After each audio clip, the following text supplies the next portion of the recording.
they get an opportunity to just get my 2 cents take, which maybe I should have mentioned that at the start. Maybe I'll put this at the start, which may be very outdated, right? So things change, times have changed, and all I'm giving here is my 2 cents. So you might end up getting there to all these things and go, this is nothing like what he said. So anyway, we'll crack on. Operations and squadron life.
Kia ora, g'day, welcome back. Beautiful weather here today in Poreroa, Te Whanganui a Tara, Wellington, Aotearoa, New Zealand. So I thought I'd get out of the house, come up the top. You should have seen some footage of just the scenery and take advantage of the sun. A little bit of a backdrop with the ocean behind me here, and I've got some questions to run through. So appreciate the questions that have come through. This is a combination of a few people that I'm working with at the moment, or just supporting, not really working with, supporting in terms of their aspirations to look to join either the New Zealand or the Australian Special Air Service as part of that Google form that was put up, which is currently paused at the moment just because of the numbers, working with it at this time. So I'm going to read through these questions in no particular order. Now, these questions, for the most part, are probably a bit ahead looking forward, beyond the selection, which is okay. It's good that people are trying to plan ahead and think ahead of what that might look like for them. So I'll look to jump into these, given that everybody's got to go through the same steps and complete the selection process first before they get there. So anyway, first question is preparation for reinforcement cycle training. What to prepare and how to prepare prior to Rio if possible. So talking about the reinforcement cycle, depends on where you're coming from. If you're coming from a regular force background, try to get on as many infantry-related combat role type courses as you can. Recon platoon, recon course is good. Tracking course is good.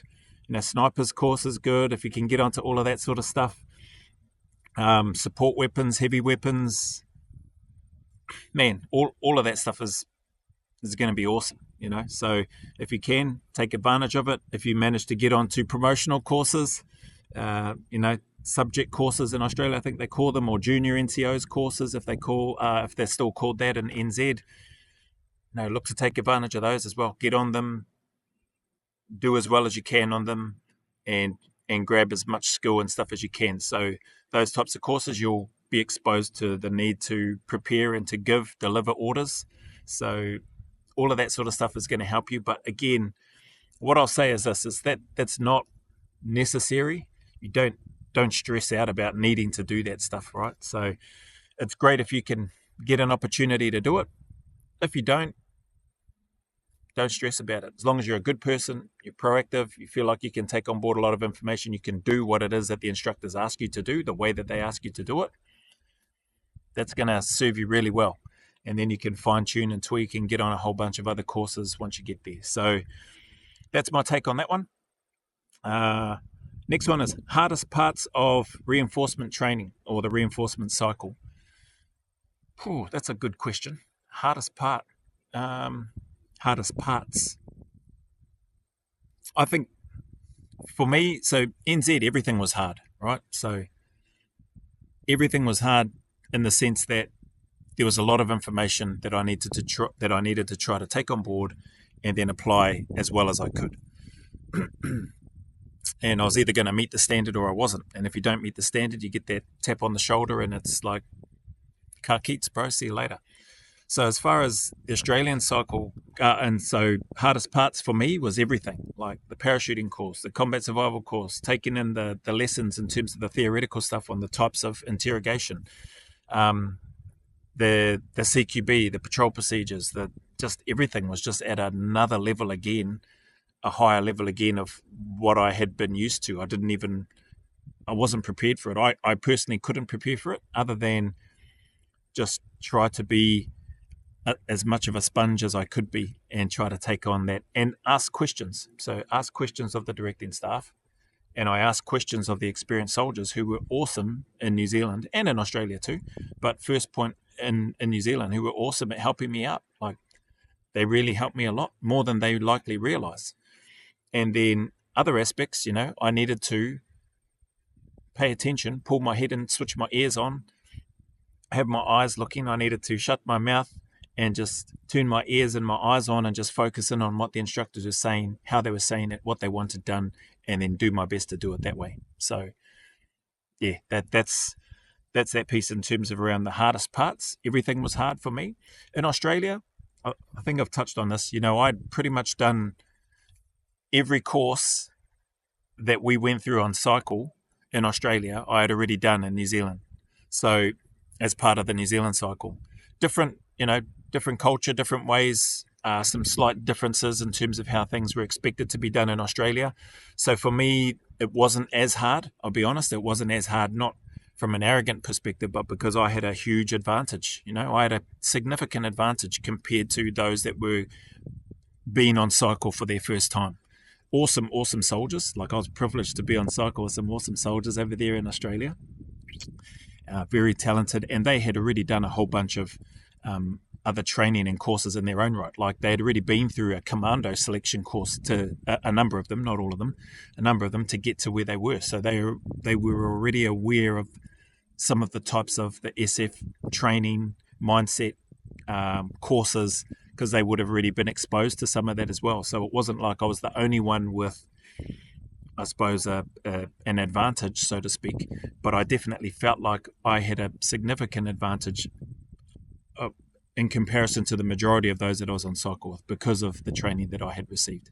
For me, then, because of that, it was just a case of, again, turn my ears on, close my mouth, make sure my eyes are wide open, and do things the way that the Australians wanted me to do it. And yeah, I was fortunate, that I was able to apply that. So it's all hard. I don't stress about it, like that's my take. Like, do what is asked of you, and you're going to go pretty well. Next one, how quickly does the reinforcement cycle scale regarding intensity? Another great question. How quickly does the reinforcement or the training for the reinforcement cycle scale in terms of intensity? Yeah. I think for me, because I was wired coming from New Zealand, the intensity was high right from the jump. You'll start to feel that intensity, if anything, lower as you get deeper into the cycle.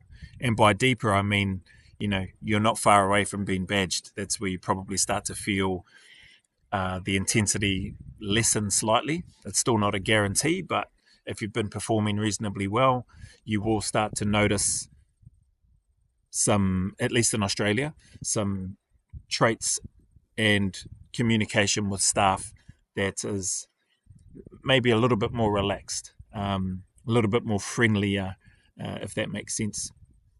I don't think I experienced that in New Zealand.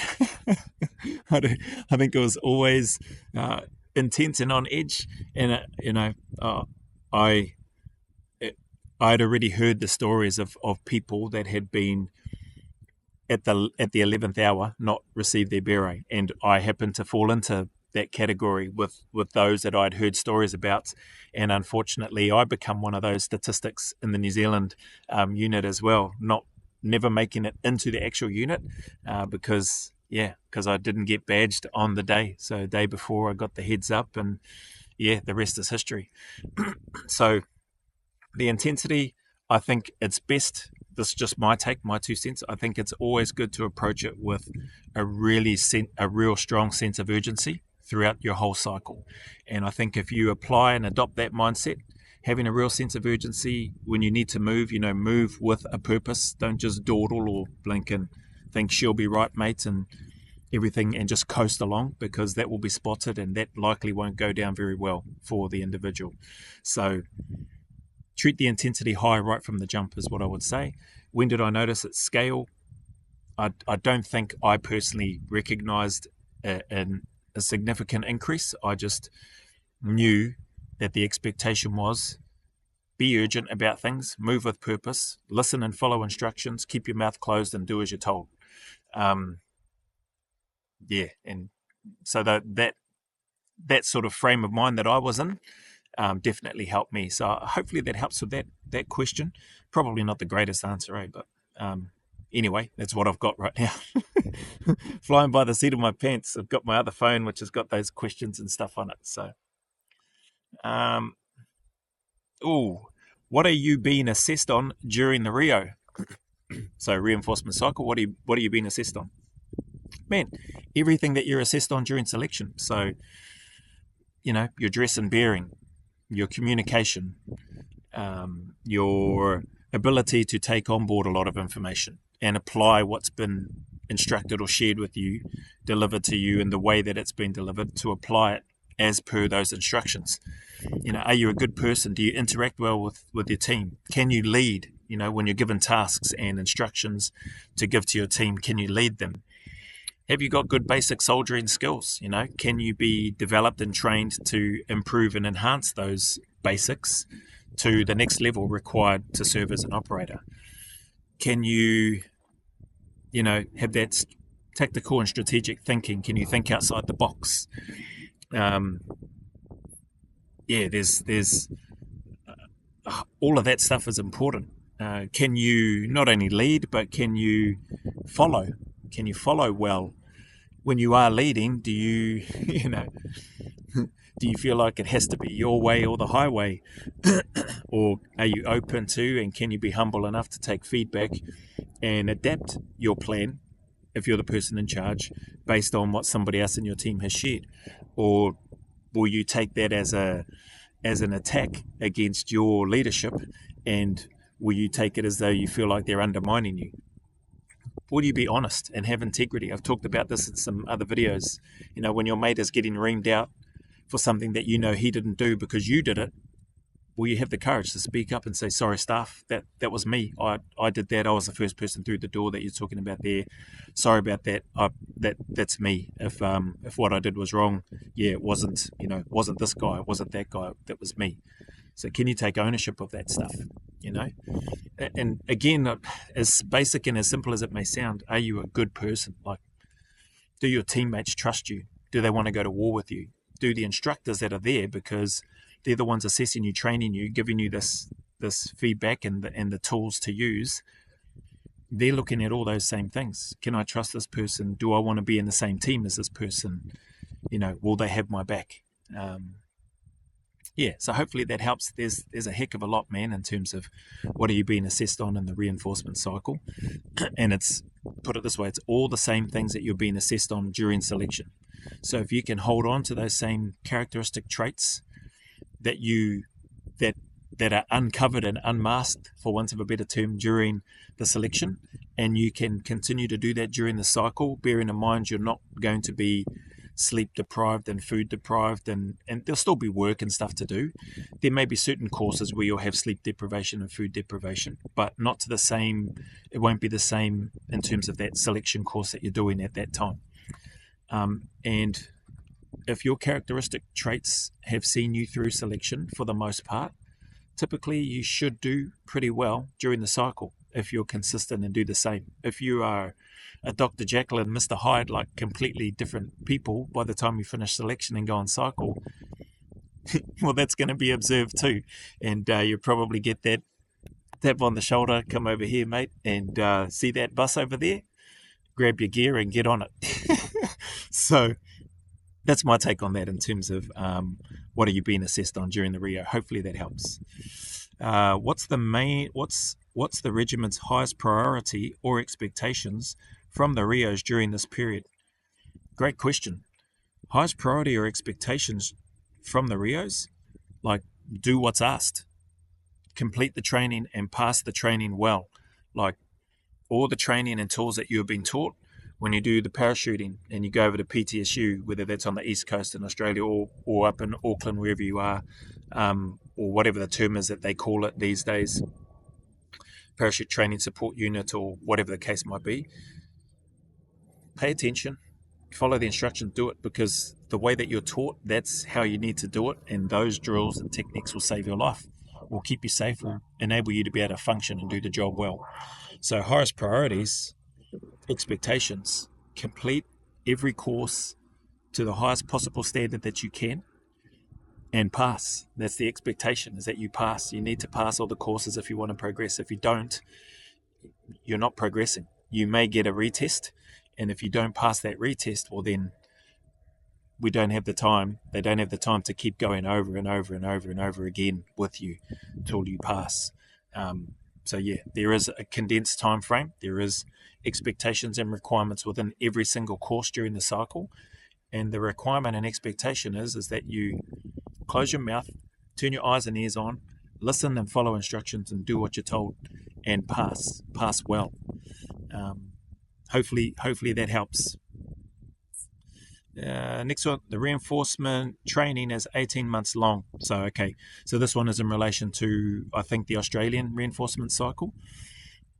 The cycle that I was on in Australia was about 8 to 10 months long. It wasn't 18 months. It was about the same sort of time frame as the New Zealand one. But here it's got 18 months. I have heard that in the Search for Warriors selection video documentary, so that must be a change that's taken place. 18 months, it's a long time. Is there a period where you'll receive your beret or be put on operation prior to the conclusion of that 18 months? There could be. Depends on what the situation is at the time. So depends on the tasks. It depends on manpower. It depends on, who's where in terms of the squadrons and the tasks that they may be doing or on. Who's doing counter-terrorism role, who's on Sabre special recovery operations roles, all that sort of stuff. You could be. I don't know. Like I said, my cycle in Australia was about the same period of time as the cycle in New Zealand, and so we got badged maybe 9 months, 10 months after we had completed what we needed to complete during the cycle. And I think it might have been. I think I ended up deploying 2003, and then I think we come back, and there may have been part of the CQB or something from memory that we might have done after. So yeah, long story short, there is a possibility that your cycle could receive your beret before your 18 months. If that's what it is now, if it's 18 months, if that's the duration, then yeah, you could do. Again, it'll depend on what's happening, what the requirements are, and you'll be made well aware of that by the unit prior to that happening. So yeah, hopefully that helps answer that without rambling on too long. Is there a representative from each of the squadrons looking at the Rios and choosing who they might want in their troop or squadron depending on what that individual offers each troop/squadron? And is this also the case on selection? I can't say that I observed different representatives from each squadron. I know that when we did courses, there were other operators, badge members from different squadrons, but you sort of have the core training team as part of the reinforcement cycle. At least that's what I observed anyway. And during selection, you're going to have a whole bunch of different eyes. Yeah, there'll be people from the different squadrons within the regiment. There'll be people from different troops, so whether they're free-fall water operators or vehicle-mounted. Yeah, you'll have a whole bunch of different eyeballs. Are they looking at individuals? And sorry, just had a group of people come up here to the same spot and spend some time and enjoying the view while they do a hike as well. So carrying on with that question, is there a representative from each squadron, choosing who they want? For the most part, from what I recall, members in your cohort for your cycle will get put into whichever squadron wherever there's a need. So if a squadron might need more vehicle mounted or some water operators and or some free fallers within their squadron, they'll probably take some from your cohort, go to that squadron. Same to the other squadron, same to the other squadron. Do some of the sergeants or SSMs or troop commanders or all of that sort of stuff, patrol commanders, do they have a say in that? Possibly. Maybe they do. I don't know that part for certain, so I don't want to say that they don't when they may actually do, or maybe that is something that they do these days. But I can't say from my cycle in Australia, I can't say that I observed that, although that is something that might possibly happen. At the end of the day, sort of similar to the earlier question, it will likely come down to the operational need within the squadrons themselves. So if a particular squadron is a lot lighter on numbers and they need more, even though, you might have mates or buddies in a different squadron, it's probably going to be a case of too bad, so sad. Hey, you've made it, you're in the unit, so we need you here in this squadron to bolster the numbers and help and do all the stuff that you need to do. So hopefully that helps. And is this also the case on selection? Yeah, I mean, can't emphasize that enough. You're being assessed the whole time, right from when you arrive for your selection start, right through the cycle. And then you're still being assessed once you're in the squadron, once you're in the unit. So you want to turn up every day, put your best foot forward, understand it's a daily renewable contract, and you want your contract renewed and verified, recertified at the end of every day.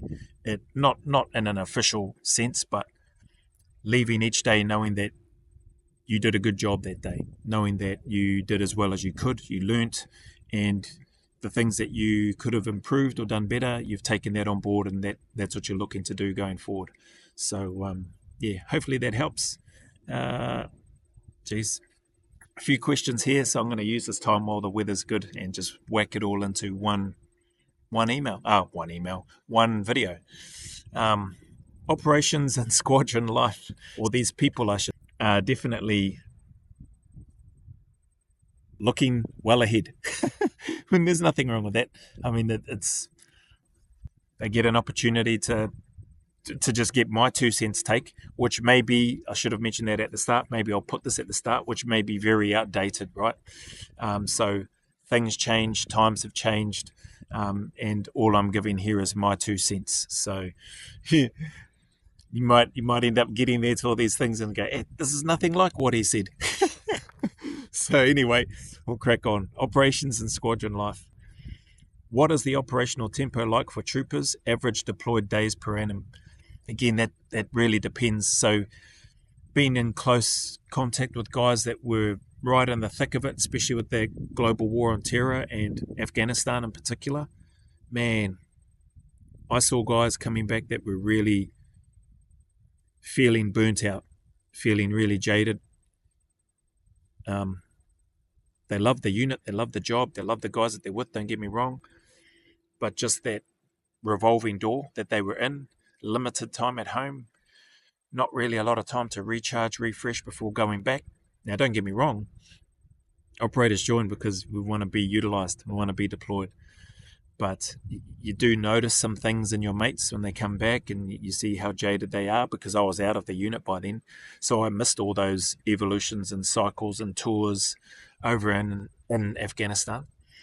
Hey, it is what it is, but the tempo and the deployment and average days, I couldn't give an honest answer on that. What I do know is guys were under the pump doing what was supposed to be anywhere from 3 to 6 month deployments and ending up doing 8 to 10 month deployments for some of them, or having real short turnarounds. So technically doing maybe a 4 month or a 5 month deployment, 3 to 5 month deployment, but then being back like for such a short period of time and then being redeployed and going again. It just sort of merged into and felt like a 8, 9, 10 month deployment for them. So yeah, hard to say. We are in quiet times right now, peace times, you might say. There's the shenanigans happening off the coast of Australia with China, and there's stuff happening in the Ukraine and Russia. That's not shenanigans. It's some hard, heavy stuff in that there. But it's quiet right now. You don't have the countries continually cycling in and out of deployments, getting ready, training, upskilling, getting ready for the next deployment, etc., etc. So it's a bit quieter now, and I have no idea what that tempo would be like these days. It's going to depend on the operational need and what the governments decide to do if these members make it into the unit. All right, notice to move on operations. When we talk about this, is to move onto an operation you are already aware of and have been preparing for, or is the move onto an op that has just surfaced? Could be either or. It could be something that you're preparing for. So we had a little bit of notice to prepare for Iraq, as an example. There was notice to prepare for Timor, as an example. I presume that there was some notice given in terms of preparation for Afghanistan. But then there can be, and there could be times where something could literally just happen on your doorstep, whether that's nationally or internationally. And if Australia or New Zealand decide to commit and send forces towards that to support, in whatever way, shape, or form that looks like, then that could be a task that just gets dropped on the table. You get called in for the briefing, and now you're getting ready to move, and you don't have the opportunity, nor should you be speaking about it to your loved ones or to anybody, other than, hey, something's come up, I've got to go, and I'll speak to you again when I can. I'll give you an update when I can. So that's my take on that. It could be both. Okay, so hopefully that helps. Squadron day-to-day and expectations from, be it command or PC. Okay, squadron day-to-day. depending on what the focus or activity is. Typically, it was check-in, and this is just a real brief, basic overview. Typically, is check-in, report in for the morning. Very informal roll call, PT, get the physical training done. Whether that's 45 minutes, an hour, hour and a half, whatever the session, maybe 2 hours, who knows. Get that PT done. Once you've finished, get cleaned up. Have a bite to eat if you're hungry or if you're that way inclined. Then it's drawing weapons, ammunition, heading to whichever range that you're going to be at for the first part of the day, or maybe for the whole day. Conduct that training, go through those serials and cycles, complete whatever the evolutions are for that training. Once you finish, depending on what's happening, if you've been there the whole day or if you've got other scenarios, so you might be on the long range for the first part of the day, then second half you might be in the kill house or MOE house, or you might be in an indoor 360 or the battle training facility, the BTF I think they call it here in NZ. So really depends. So you're switching from static, lying down, prone, maybe some kneeling shooting, maybe some sitting, some static and moving targets, etc. Then you're going to more live, dynamic type shooting and movement, on the move and in different environments, etc., etc. So it could be a combination of those things. Depending on who you're with, you may finish off with another afternoon PT session. If not, you may have time to go get your own afternoon PT session in. Obviously, between there's a lunch break. And then once you finish for the day, put your kit, check all your equipment, make sure it's all squared away, put it away. You're not necessarily cleaning your weapons after each day. That would typically be either at the end of that week, depending on how much you use them and how clogged up with gunk they might be. Then that might be accumulating on there. Otherwise, you might give them a quick spray and an oil, let them sit overnight and give them a quick wipe down the next day, and then crack on with the shooting, but then give a detailed clean at the end of each week. Bear in mind, there's a whole bunch of stuff, So it could be parachuting as the focus. It could be MOE, method of entry, as the focus, whether that's explosive, whether that's manual, whether it's both. It could be CQB type shooting. It could be, driving. It could be approach to targets. It could be different options in terms of building versus aircraft versus train versus bus versus single story, multi-story, etc. Fast roping. The list goes on. There's put it this way, there's no shortage of work-specific, job-specific work in relation to your role as a trooper, as an operator within the unit to work on. So hopefully that helps with regards to that question in terms of a brief sort of day-to-day.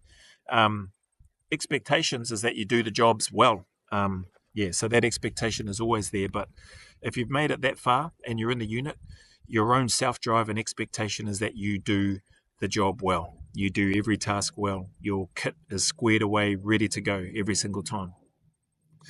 And you help your mates. Any tips and stuff that you come across that you find have been helpful for you, then you share that, as well as you can with your teammates. It's not a case of trying to withhold information that could help somebody else. Like if you've found an efficient way of doing something, then the guys that I met and worked with anyway, they shared that information. And by them sharing it, it helped me and made me better.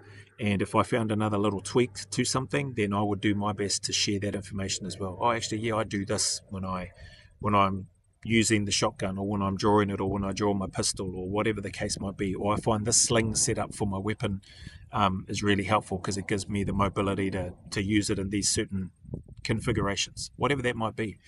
Whether or not people find it useful for them is personal preference at the end of the day. But the expectation is turn up, do the job as well as you can, be professional and focused during it, and hopefully you leave each day feeling like you've done a good job. Hopefully that helps. What are the opportunities like to continue to be deployed on missions of the highest priority?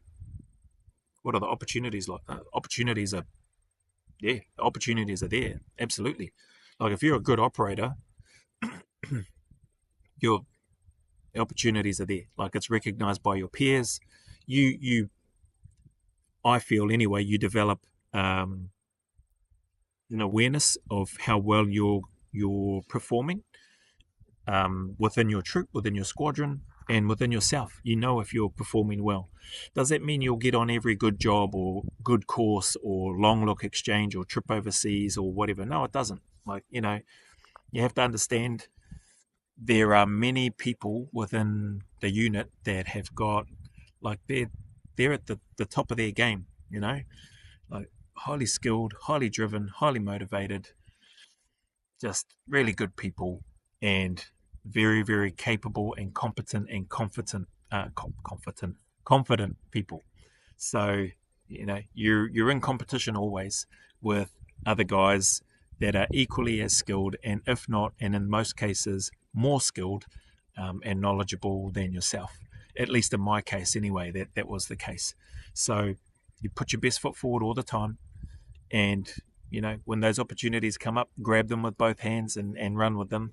And otherwise, if they don't and somebody else gets on it, man, be really happy for them, because when they come back, they're going to share that knowledge and experience, take some time, pick their brain, and yeah, it all swings around, comes back. So hopefully that helps. But yeah, there's definitely opportunities.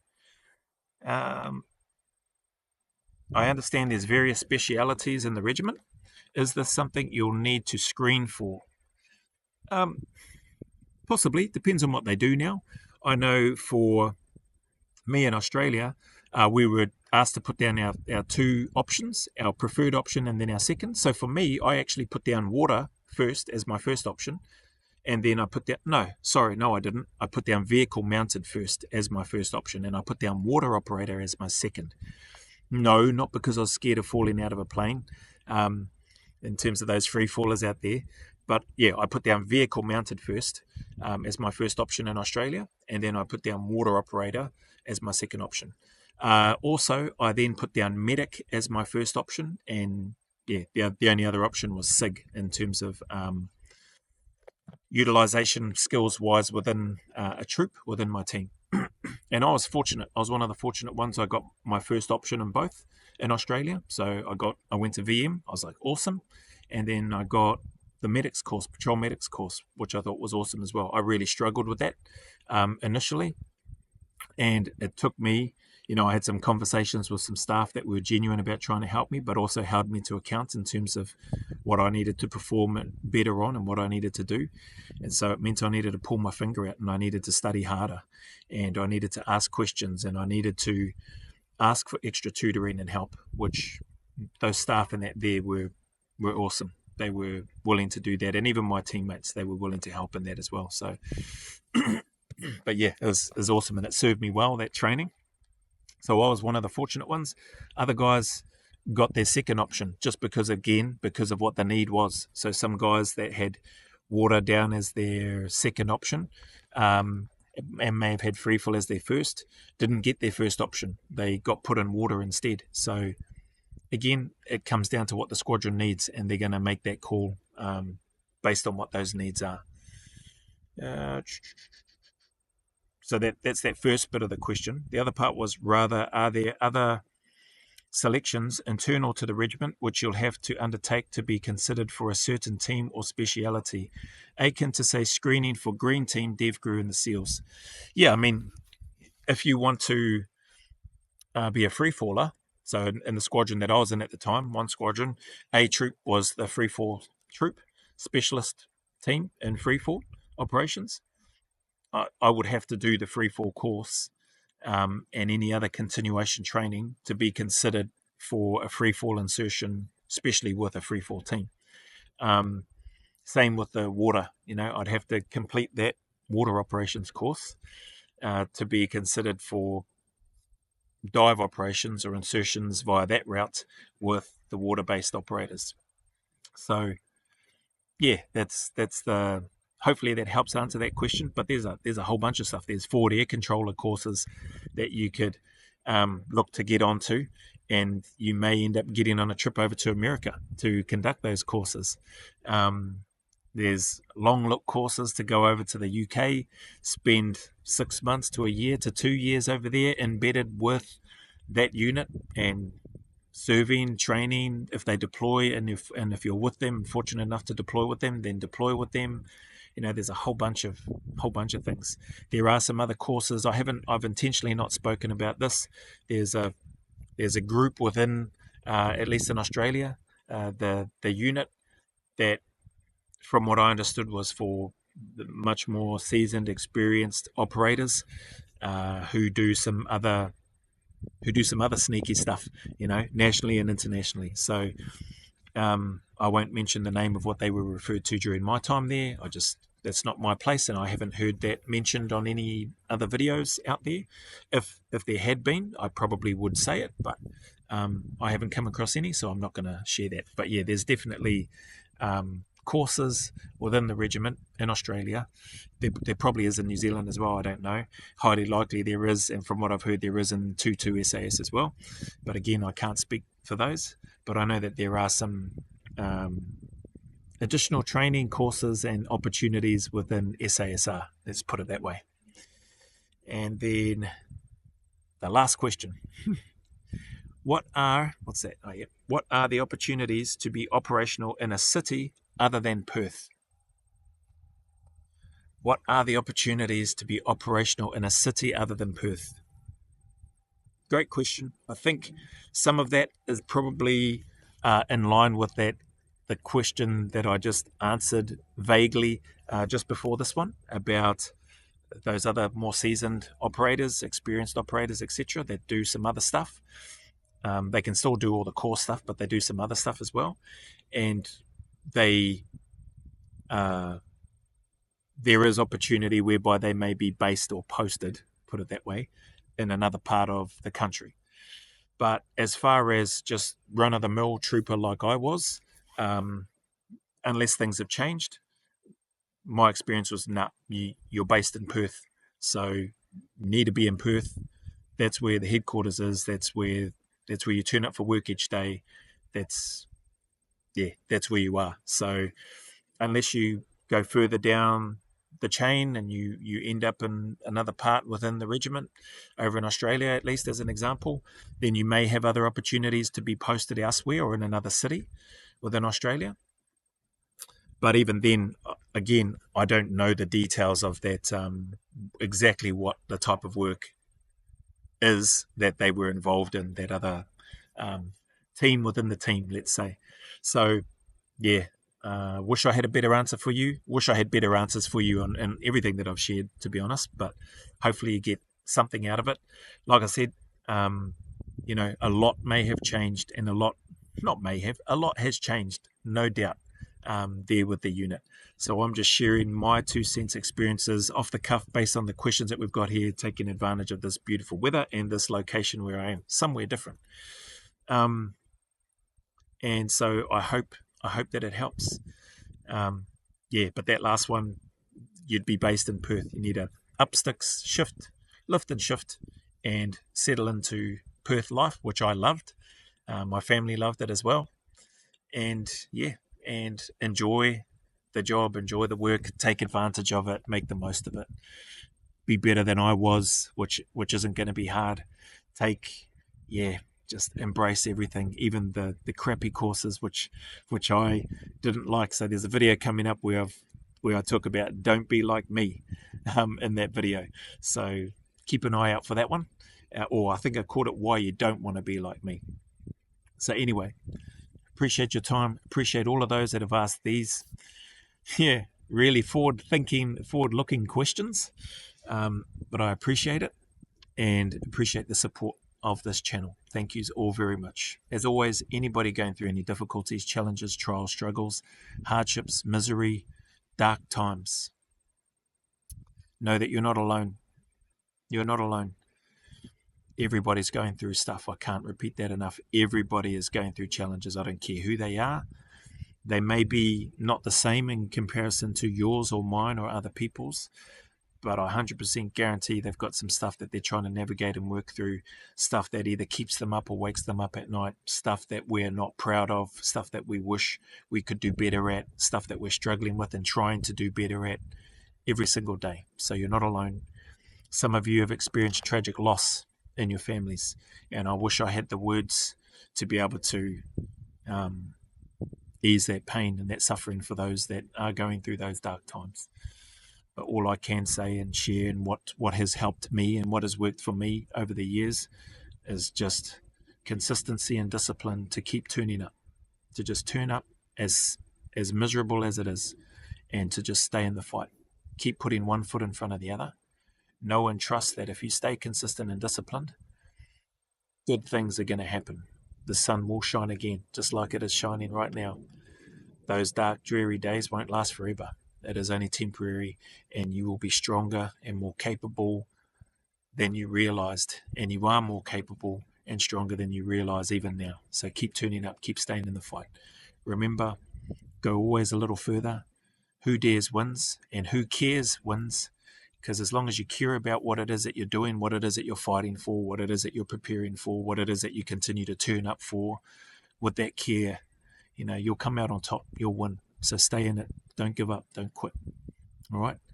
So, as always from me, until the next video, a big mana wave from me to you, filled with my aroha, respect, appreciation, and gratitude, and all the beautiful warm sunny rays from here in Puriroa, Te Whanganui a Taraponeke, Aotearoa, Wellington, New Zealand, coming from me for you all.